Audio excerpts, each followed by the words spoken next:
Hello everyone, welcome back to my YouTube channel Mantis Makeover. আশা করি তোমরা সবাই ভালো আছো আর আমিও ভালো আছি। আজকে আবারও একটা নতুন ভিডিও নিয়ে চলে আসলাম তোমাদের সঙ্গে শেয়ার করব বলে। তো দেখতেই পেলে আমি স্নান করে পুজো দিয়ে রেডি হচ্ছি। কি আর রেডি হব, জাস্ট একটু লিপ বাম লাগিয়ে আমার রেডি হওয়া শেষ। তারপর আমি জিনিসগুলো গুছিয়ে নিব। দেখতেই পারছো পারপার করে সব জিনিস গুছিয়ে নিচ্ছি যাতে আমার সাজানোর সময় কোনো অসুবিধা না হয়, হাতের নাগালেই সব জিনিস পেয়ে যাই।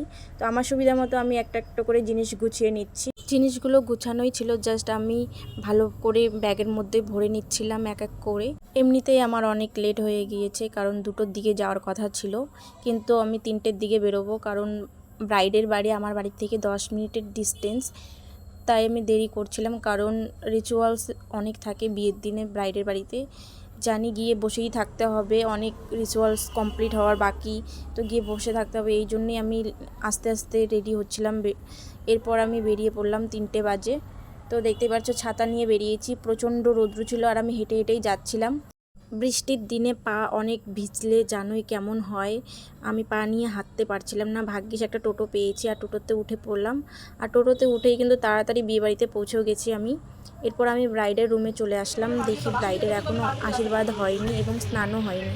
তো ব্রাইড বরের বাড়িতে ফোন করেই যাচ্ছিল কখন আসবে।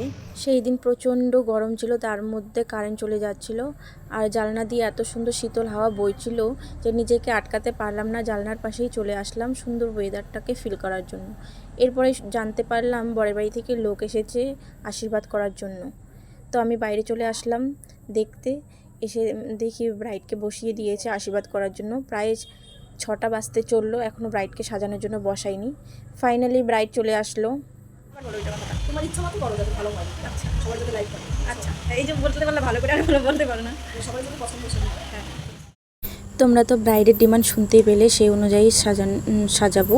তো স্টার্ট করে দিলাম সাজানো। প্রথমে ভালোভাবে ফেসটা ক্লিন করে নিলাম, যেহেতু আশীর্বাদে অনেকগুলো সিঁদুর ভরিয়ে দিয়েছিল মুখে আর একটু সাজানো ছিল, সেটা ভালোভাবে ক্লিন করে একটু আমি আইস রাব করে নিয়েছি।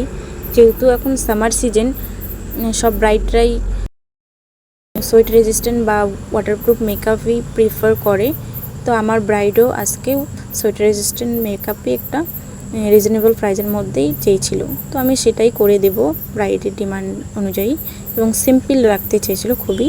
আমার ব্রাইডের স্কিনটা ছিল একটু ম্যাচিওর, তো আমি বেশি হেভি মেকআপ না করে একটা থিন লেয়ার ক্রিয়েট করে বেসটা কমপ্লিট করব। যেহেতু আমি শাড়িটা আগেই পরিয়ে রেখেছিলাম বলে আমার একটু কাজ এগিয়ে রয়েছে। হেয়ারটাও করতে চেয়েছিলাম, কিন্তু কারেন্ট যাওয়ার কারণে আমার হেয়ারটা করা হয়নি।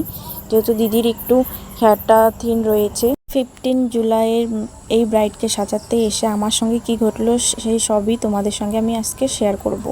একদিন ফেসবুক স্ক্রল করতে করতে একটা দিদির ভিডিও আমার সামনে আসে, যে দেখতে পারলাম যে দিদির ব্রাইডের বরের বাড়ি থেকে হলুদ অনেক লেটে আসায়, গায়ে হলুদ হয়নি বলে অনেক লেটে সাজতে বসিয়েছিল।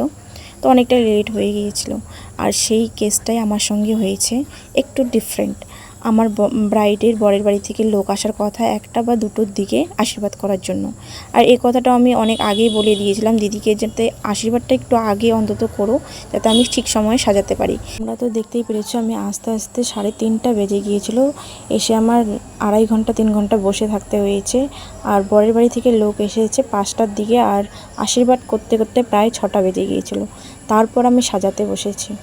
তো ছেলেদের উদ্দেশ্যে বলবো, তোমাদের একটু টাইম মেনটেন করে আসবে, হলুদ কিংবা আশীর্বাদই হোক না কেন, একটু টাইম মেনটেন করে আসলে আমাদের মতো মেকআপ আর্টিস্টদের অনেকটা সুবিধে হয় ব্রাইডকে সাজানো।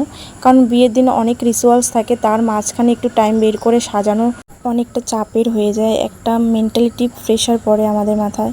তো যেমনটা ভাবি যে ব্রাইডকে এইভাবে সাজাবো, কিন্তু এত চাপের মধ্যে সব উলটপালট হয়ে যায়। আর ব্রাইডও একটু নার্ভাস থাকে, যেহেতু তার বিয়ে, তার মাঝখানে উপোস, এবং ব্রাইড কি বলবে তোমাদের, যেহেতু তার বিয়ের দিনে একটু কম কথাই বলে এবং টেনশনে থাকে সব কিছু নিয়ে।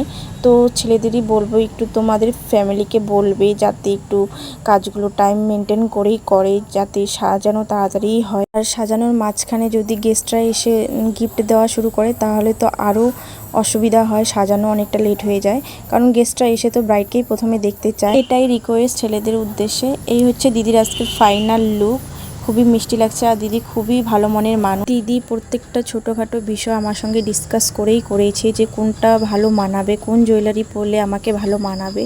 তো সব কিছুই আমার সঙ্গে শেয়ার করে ডিসকাস করেই করেছে। তো আজকের মতো এতটুকুই, টাটা বাই বাই, দেখা হচ্ছে নেক্সট ভিডিও।